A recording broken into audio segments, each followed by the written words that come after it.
Why is AI something that society needs?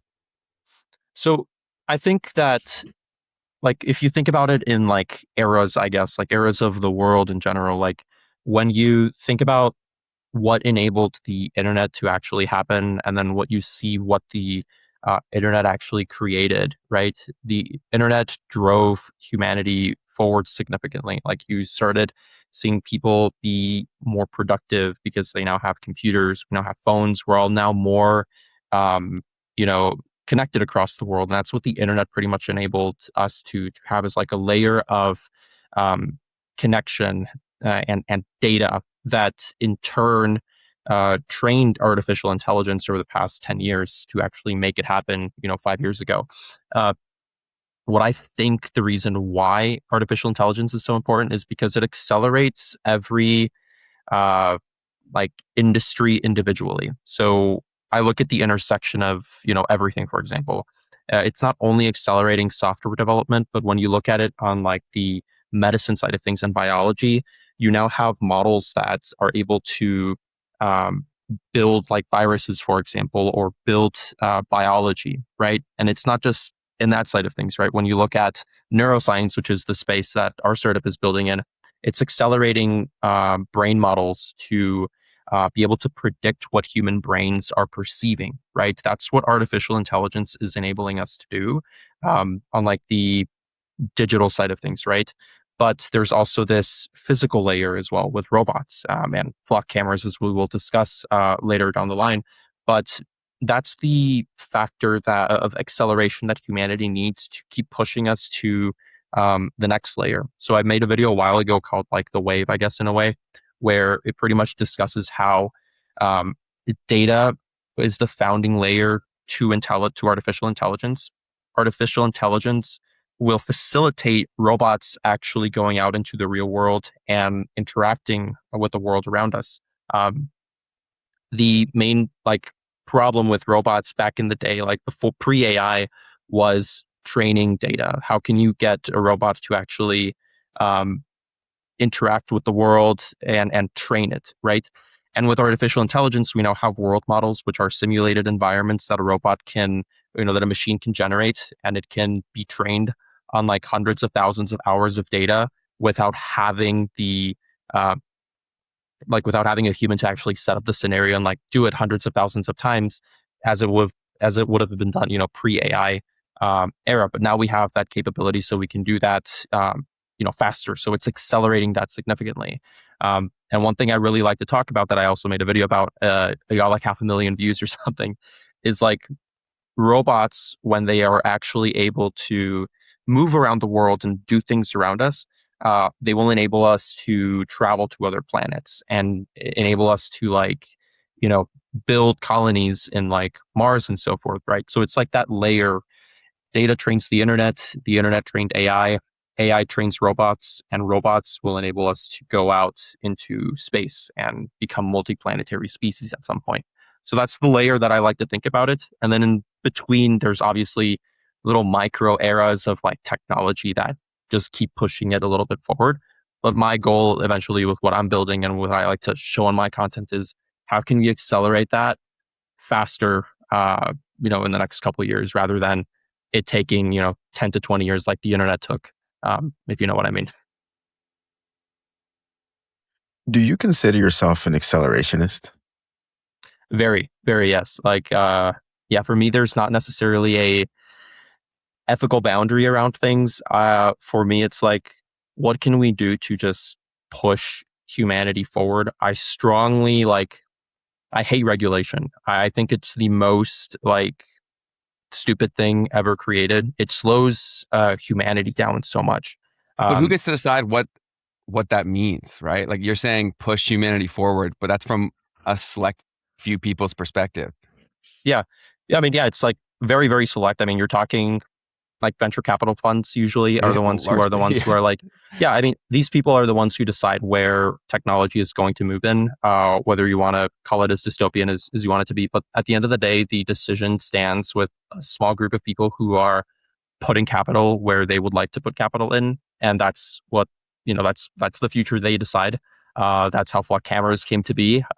Some Big venture So why is capital that a good firms thing? thought, what specifically? Acceleration?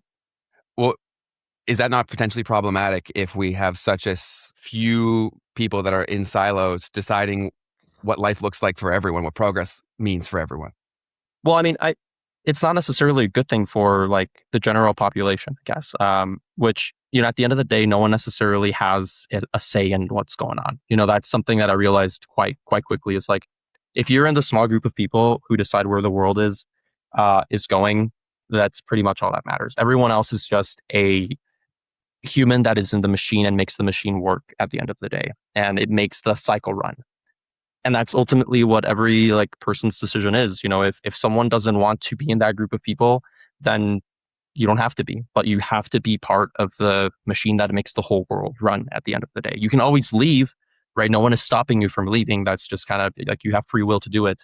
But at the end of the day, that's kind of what I realized quite early on. So I was like, I'm not going to be in this group of like average people. I need to be in the other group, the group that actually decides whether or not the world goes in the direction that we want to go in. Like you see all this like controversy even around flock cameras and data centers. Like people are protesting artificial intelligence and all this. Like that doesn't help the world at the end of the day. If you really want to help the world, go raise a fund, go raise capital and build the solution that you actually want to build out. You're not going to get anywhere by holding signs in front of an office telling people to stop, technology in a way. It doesn't help at all. I just noticed that it's just stupid in my opinion.